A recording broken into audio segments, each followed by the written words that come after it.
महल में उस रात सबने एक चमत्कार देखा था। रानी मायारा का शरीर जैसे प्रकाश में विलीन हो गया था और राजा विराट देव वही पत्थर बनकर खड़े रह गए थे। उनके हृदय में सुकून भी था, दर्द भी। सुकून कि उसका वचन पूरा हुआ और दर्द कि वह फिर से उनसे दूर चली गई। पर कहानी यहीं खत्म नहीं हुई थी। 3 दिन तक महल में अजीब सन्नाटा रहा। पक्षियों का चहचहाना बंद हो गया था। हवाएं भी मानो किसी अदृश्य भय से थम सी गई थीं। तीसरी रात जब राजा अपने कक्ष में थे, अचानक खिड़की से ठंडी हवा का झोंका आया और फर्श पर वही नीला निशान चमकने लगा जो मायारा के माथे पर था। राजा ने देखा, निशान धीरे धीरे शब्दों में बदल रहा था, अभी श्राप अधूरा है। राजा घबरा उठे। उन्होंने तुरंत पुजारी और सेवक चंद्र को बुलाया। चंद्र ने कांपते हुए कहा, महाराज, मैंने कल रात जंगल की ओर से किसी स्त्री के रोने की आवाज सुनी थी और दूर कहीं घंटियों की धीमी आवाज आ रही थी। कुछ देर बाद वो एक पुरानी कुटिया के पास पहुंचे। वहां एक वृद्ध साध्वी बैठी थी, आंखें बंद, शरीर पर भस्म और मस्तक पर त्रिपुंड। राजा ने झुककर कहा, माता, मैं विराट देव हूं। मैं रानी मायारा का सत्य जानना चाहता हूं। साध्वी ने धीरे से आंखें खोली।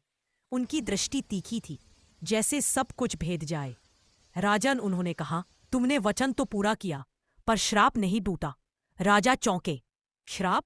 साध्वी बोली, सदियों पहले जब रानी मायारा ने प्राण त्यागे थे तो उसने सिर्फ वचन नहीं दिया था, उसने बदला भी मांगा था। उसने कसम खाई थी कि जब तक विराट सेन उस अधूरी प्रतिज्ञा की वजह जान नहीं लेगा, वो दोनों जन्मों तक बंधे रहेंगे। राजा के माथे पर पसीना आ गया। तो मुझे क्या करना होगा? साध्वी बोली, तुम्हें उस व्यक्ति का नाम जानना होगा जिसने उस समय मायारा को धोखा दिया था, जो तुम्हारे वचन को अधूरा छोड़ने का कारण बना। राजा ने पूछा, कौन था वो? साध्वी ने गंभीर स्वर में कहा, तुम्हारा अपना सेवक चंद्र। राजा सन्न रह गए।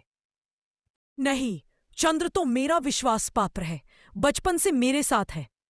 साध्वी मुस्कुराई, हाँ, इस जन्म में, पर पिछले जन्म में वही तुम्हारा शत्रु था जिसने मायारा को यह कहकर भ्रमित किया था कि तुम युद्ध में मारे गए। मायारा ने उसी की बात मानकर प्राण त्यागे और तुम अधूरा रह गए। राजा के मन में आग सी जल उठी। वो तुरंत महल लौटे। चंद्र उनके सामने झुका, पर उसकी आंखों में एक पल के लिए वही नीली चमक दिखाई दी। राजा गरजे, क्यों किया तुमने ऐसा चंद्र? चंद्र मुस्कुराया, क्योंकि उस जन्म में मैं भी उससे प्रेम करता था महाराज, पर उसे सिर्फ तुमसे ही प्यार था। राजा ने तलवार निकाली, पर चंद्र की हंसी महल में गूंज उठी और उसी पल दीवारों पर नीली ज्वाला फैल गई।